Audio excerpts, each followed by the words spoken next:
Afaka atsika. Eny ry Andriamanitra Ray Masina sy mety mangina ny babanay,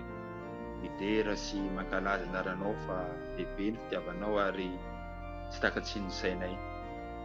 Ka raha mbola hanambara ny teninao indray Jesosy io dia mangataka ny fanitsianao, mangataka ny fiarahanao, mangataka anao mba hampahery tokoa ary mba hanavao anay, tenena aminay araka ny fombanao amin'ny anaranao Jesosy. Amen. Ny tenin'Andriamanitra izay hotoriana amintsika dia araka ny izay voalaza ao amin'ny bokin'i Daniela. Daniela toko faharoa ny andininy faha 20 ka hatramin'ny faha 30. Rehefa hita dia vakitsika amin'ny anaran'i Jesosy. Ny mpanjaka namaly ka nilaza tamin'i Daniela izay atao hoe Beltezara hoe: moa mahay manambara amiko ny nofo izay hitako mba amin'ny heviny va ianao? Dia namaly teo anatsehan'ny mpanjaka Daniela nanao hoe: ilay zava-miafina nanontanian'ny mpanjaka dia tsy hain'ny olo-kenjy na ny mpiskidy na ny ombiasy na ny mpanandro nolazaina tamin'ny mpanjaka, kanefa misy Andriamanitra any an-danitra izay mampiseho zava-miafina ka mampahafantatra ny Nebukadnezara mpanjaka izay ho tonga any amparany.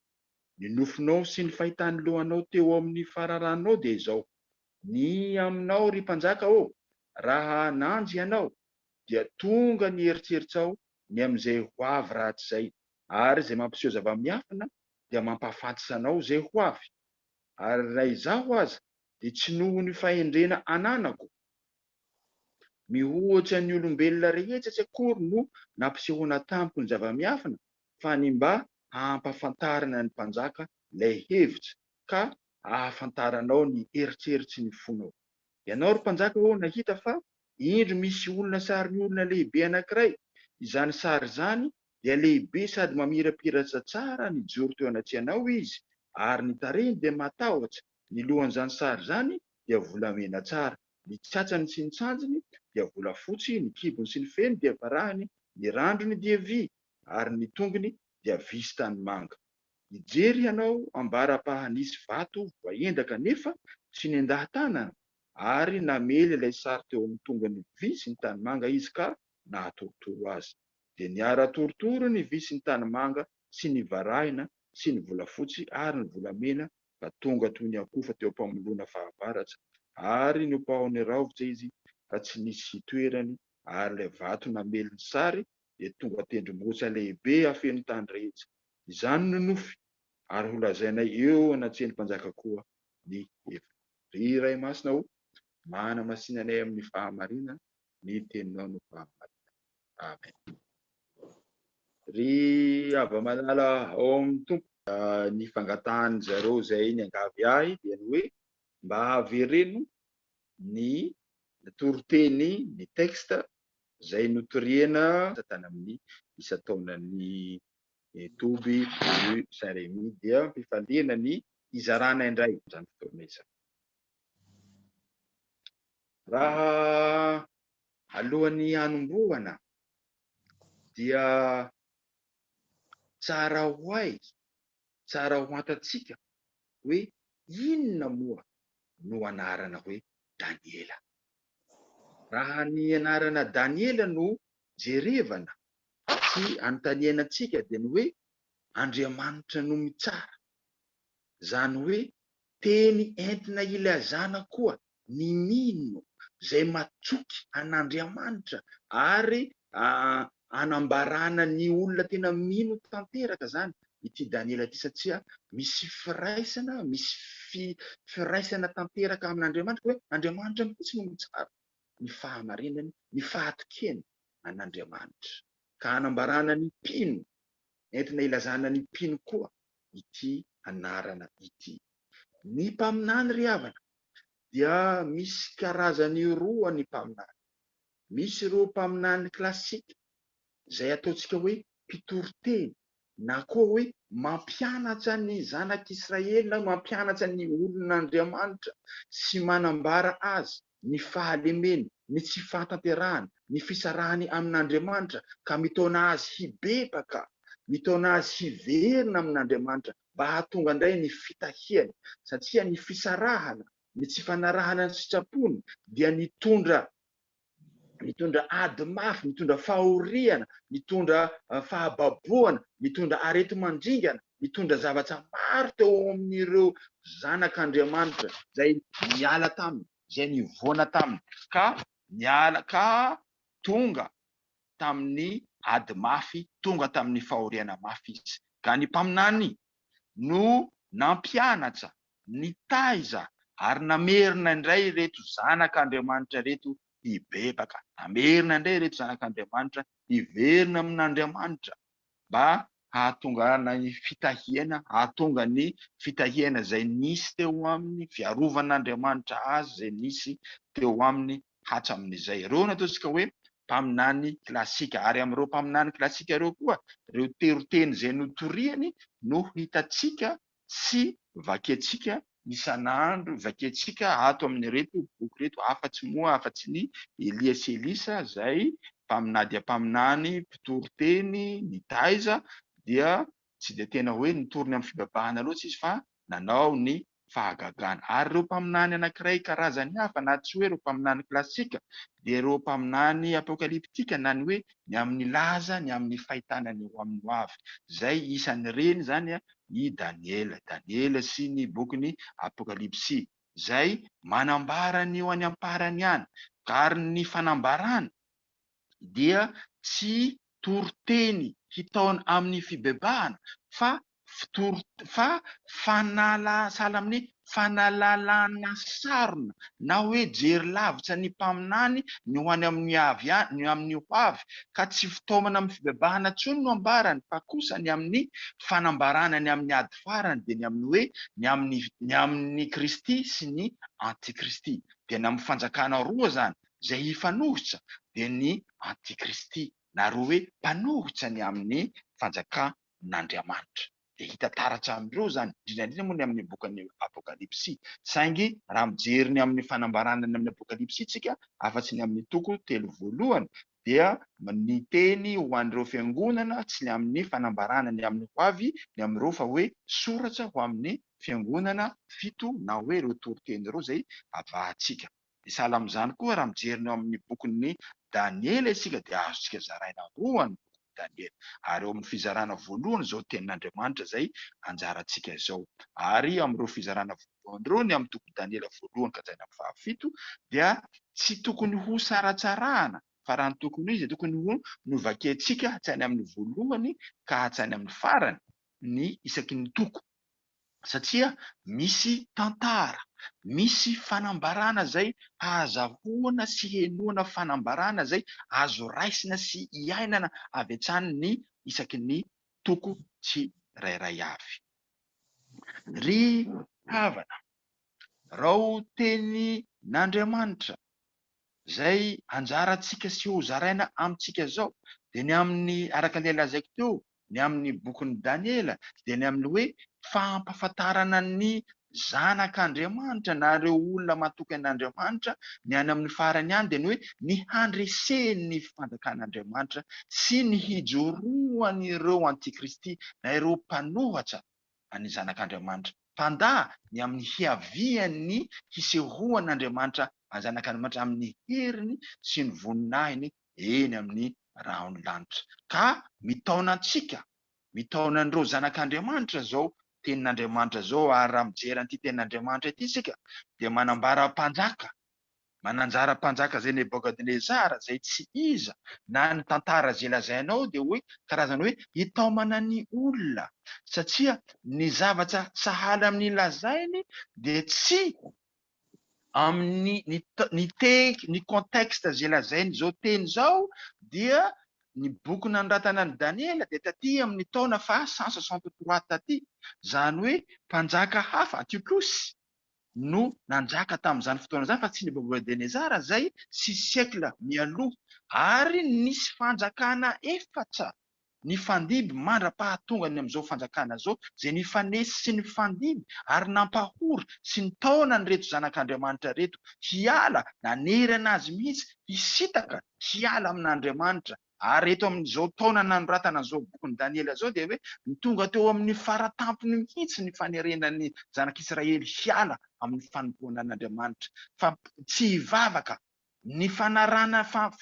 fandrarana ny amin'ny famorana fanjarana amin'ny fivavahana amin'ny andro sabata iny ary lazainy Paoly hoe ny tampony zany dia tsapony zany dia nozany fahavetavetana izany dia ny hoe ny fidirany fahavetavetana tao amin'ny fahamasinana araka ny tamin'ity bokon'ny Daniela ity dia ny nampidirany mpanjaka ity ny kisoa teo amin'ny tempoly tampony zany zavatra maharikoriko zany zavatra tsy tatiny reto mpanaradia zay sisa tamin'izany fotoana izany ny amin'ny fivavahana ka hitatsika taratra amin'izany zany fa na dia ny anaran'ny boky zay andrasantsika ara dia ny hoe fanambarana ny finoana ny fahatokena na dia eo ara ny zavatra zay nandro ny fampahoriana ny fanjarana amin'ny fivavahana dia hoe aoko Andriamanitra mihitsy ny tsara fa tsy hiala amin'Andriamanitra ka miombona amin'ity anarana Daniela ity sy lazaina amin'ity zany ireo sisa zay matoky ny famonjen'Andriamanitra tsy ary zao fanjakana hita zao zay hifanesy zao dia ho rava ary tsy maintsy ho rava zay hita eo eny fa na dia ty fanjakana ao amin'izao ora sy fotoana manambarana zao mihena an'izao tek zao dia hoe ho rava satria nahoana tsy avy amin'Andriamanitra izany satria mampisaraka amin'Andriamanitra izany mitaona ny olona tsy ho rava izany eny fa na dia manana ny fanahy ny fanorenana fanoherana zay mitaona ny olona hiala ivela ny fitokena sy ny fahatokena an'Andriamanitra aza dia tsy maintsy ho resy sy ho mongomongoina ary ny zay mpandresy mandritra na ao anatin'izany fahorena izany dia ireo zay matoky sy tsy miala amin'Andriamanitra tanteraka hoy moa ny ary amin'ny apokalipsy iza ireo olona mitafy fotsy miakanjo fotsy dia ireo zay nanadio sy nanasa ny akanjony tamin'ny rano zanak'ondry iza moa ty rano zanak'ondry ty dia i Kristy zay tohery ny fampianarana mafy maro samy hafa na ireo fampianarana na tsanainy rao amin'ny fanompoan-tsampy na ny amin'ny moderna zay mitaona antsika hiala amin'Andriamanitra iarahantsika mahalala ary maro ny kristianina zay malaina ny ho enregistrena satria matahotra ny ho toriana matahotra ny hoe sao dia ho tsaraina raha manambara ny amin'izao fivavahana amin'izao ora sy fotoana zao dia nina zany ny filazana ny fanekena ny fanambadian'ny lahy sy ny lahy zay tena fahavetavetana eo anaty an'Andriamanitra Sodoma sy Gomora zany dia manahirana ny torina zany ao am-piangonana satria sao tongavan'ny vazaha isika ka ho akatona ny fiangonana satria toa hoe mampianatra fahakalana sy ny fampianarana ny fahakalana nataon'ny fiangonana fa ny fanambarana mazava fa ny fahavetavetana dia ny fizarahana amin'Andriamanitra ny fahavetavetana dia ny fanandavana ny famoronana lahy sy vavy namoronany azy ny fandavana ny sitrapon'Andriamanitra dia ny hisiany fitomboan'ny taranaka eo amin'izao tontolo izao fandavana ny sitrapon'Andriamanitra ka ny fanaovana ny hoe ny vetaveta ho tsy manenina fandavana ny sitrapon'Andriamanitra ka ny ekena ny zavatra tsy mety rehetra ny corruption sy ny zavatra maro samy hafa ka ampidirina amin'ny zanak'Andriamanitra eny fa nisika kristianina zao ara ny tsy fahamarinana ny tsy fahatamperahana ampidirina tsikelikely amintsika ny fanalavirana an'Andriamanitra fa naina ty Kristy zany fa nasandoka satria nahoana milaza fa tsy misy Andriamanitra ny tampony fahalalana dia ny fiheverany olona ny fahaizany hoe fahaizany saina anefa ny saintsika iny voafetsa ny saintsika voafetsa ny fahalalantsika voafetsa izao tontolo izao fa Andriamanitra no tsy misy fetsa Andriamanitra tompon'izao tontolo izao no mbola mitaona ny olombelona rehetra koa hiaiky hanaiky ny sitrapony sy handeha amin'ny lalany inona moa ny lalany dia ny hanompo azy hiala amin'ny fomba ratsy rehetra ka ahoana no ialana amin'izany fomba izany dia hoe ny fibebahana marina. Ko na dia homosexuel ianao, na dia mpijangajanga ianao, na dia mpangalatsy ianao, na dia mpamono olona ianao,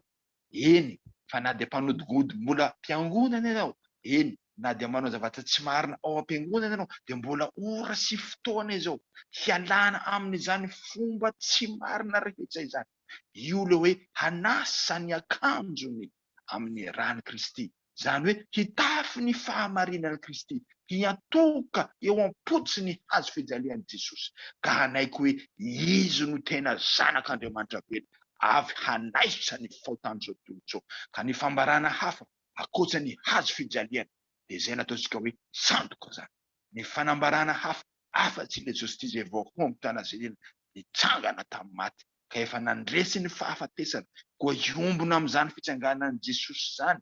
hiditra ao amin'ny fanjakany izay mino sy atao batisa. Io no fanahy eketsika,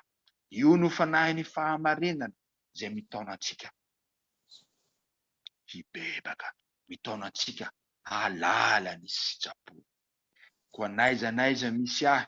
naiza misy anao ao amin'izao ora sy fotoana izao, dia ho raisintsika ny tenin'Andriamanitra sahala ny ao amin'ilay bokin'ny Isaia na ny aty amin'ny filazantsara an'izao dia hoe ndrany misy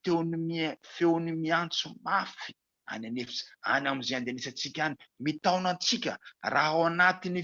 fiarahamonina misy antsika ny tabataba sy ny tsy fahamarina sy ny fahavetavetana, mitaona antsika hiala amin'izany fiarahamonina tsy fomba fiainana izany, ka hiditra amin'ny fiarahamoniny zanak'Andriamanitra dia ao amin'ny fifandeferana, fifankatiavana, ary indrindra ny fanekena hoe Jesosy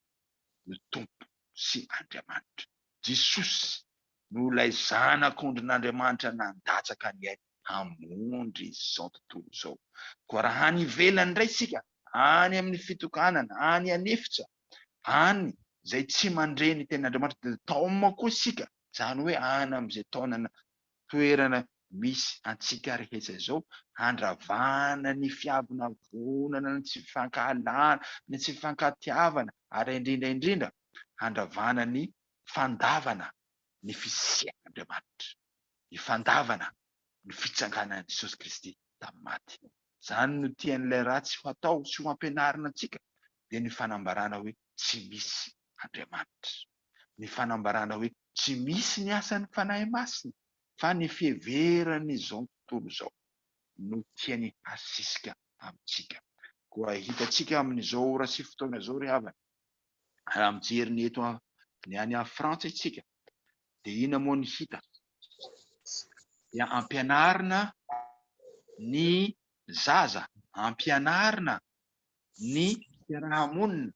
tsy halala intsony, tsy hankalaza intsony ny fitiavan'Andriamanitra n'izao tontolo izao, dia ny nidinany zany zanany zany teto an-tany tamin'ny fitaran'olombelona, tamin'ny alalan'ny nahaterahany teto an-tany, dia ny andro krismasy zany, dia rarana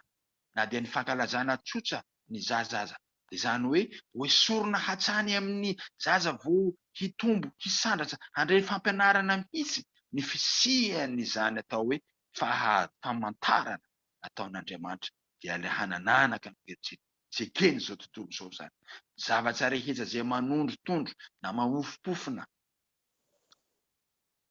ny fisian'Andriamanitra dia rarana. Io no imasoany ireo fanahiny antikristy. Koa tokony hitanjona ny zanak'Andriamanitra, hitanjana ny zanak'Andriamanitra, hitanjana iny tsy hiala amin'izao tontolo izao, fa hoe ho arovana amin'ny maseraseran'izao tontolo izao, ho arovana hiaro ny tenany sahala ny tamin'ny andro Daniela, na dia nomena ny sakafo maloto aza, dia nihina, niaro ny lelany, niaro ny vavany, niaro ny fomba fiainany tamin'ny fomba tsy manjary rehetra, ary ny tampony zany tsy nanaiky niankohoka teo amin'ny Andriamanitra n'izao tontolo izao, fa niankohoka teo amin'ilay Andriamanitra marina, dia ilay mpahary an'izao tontolo izao. Zaho sy anao dia mipetraka amiko koa ny fanontaniana, sahy hijoro amin'ny finoatsika ve isika? Sahy hanambara amin'izao tontolo izao hoe Andriamanitra velona no Andriamanitra tomponay, ary ny zanany mihitsy no nataony sorona mba hanavotany an'izao tontolo izao, nitsangana tamin'ny maty, ary betsaka eo ankavanan'Andriamanitra hitsara an'izao tontolo izao. Mino izany ve ianao? Sahy hanambaran'izany ao amin'izao tontolo izao, ary tsy ho tena hanambaran'izao tontolo izao ihany fa hoe hanaraka ny didiny, tsy hanaiky ny fifangaroharoana, tsy hanaiky ny fampianaran-diso, tsy hanaiky homena maso eo anatsehany mpiarabelona, ka hanaiky na dia hanaiky amin'ny lela fotsiny ihany, fa tena hoe handà tokoa ny zavatra tsy marina rehetra. Ho ambara amintsika zao tenin'Andriamanitra izao, ny amin'ny fanalana sarona, zany hoe hijery lavitra isika any am-parany any, dia ho avy Jesosy eny amin'ny rahony lanitra hitsara sy hanavaka ny azy sy tsy ny azy. Koa zay mahantso ny anaran'ny Tompo, zany hoe ireo zay mino ka miantso sahala amin'ny nataon'ireo mpianatra rehefa niala nandeha tamin'ny baka izy, tamin'ny sambo izy, nihataka tamin'ny tabataban'izao tontolo izao, ka rehefa avy ny fisambara-boarana dia hoy ny mpianatra, Tompo, vonjeo fa maty zahay. Tsy inona izany fa tolombavaky ny zanak'Israely koa tamin'izy babo tany Egipta, tany hataka nanao vavaka tamin'Andriamanitra hoe Tompo, vonjeo fa maty zahay. Ka ren'Andriamanitra ny fitarainy dia nidina izy ka namonjy azy tamin'ny tana mahery. Isika koa rehefa avy ny fitsarana tsy ho dia hahantso an'ity hoe Tompo, vonjeo fa maty zay. Na dia avy ny tabataban'izao tontolo izao, avy ny feo maro hafa zay mitaona antsika hiala amin'Andriamanitra, aoka isika ho sahy hanakina ny fiainantsika eo amin'Andriamanitra. Tompo, vonjeo fa maty zahay. Tompo, vonjeo fa maty zahay ity dia ho an'ny olona tena hoe efa tady ho very ny aina ka tsy misy famonjena intsony ho aminy afa-tsy Andriamanitra. Ka raha mahatoky azy tokoa tsika dia ho hitantsika voampanginy ny feo hafa rehetra, satria efa nandresy an'izao tontolo izao izy. Koa satria efa nandresy an'izao tontolo izao izy dia hampigoaka antsika koa izany fandreseny izany. Voninahitsany man'Andriamanitra ray sy zanaka ary fanahy masina izay asa ampitaloha indrindra ka ho manak'izay. Amen. Bavaka isika. Eny ry Andriamanitra ray masina, saotra dia raha ry mankalaza ny aranao zay fa mbola miteny aminay ianao, mbola mampianatra anay ianao, ka tahio ny fotoana, tahio ny teny izay nambara, tahio koa izay mihaino mba ho tena hompihaino mpankatoa anindrindra mahafantra sy sisaponao eo anay ny fanahinao, ahaizanay hanavaka ny fanahin'ny fahamarinana sy ny fanahin'ilay antokanay an'ity Kristy mba hanolotra an'izany izany. Saotra Jesosy io. Amen.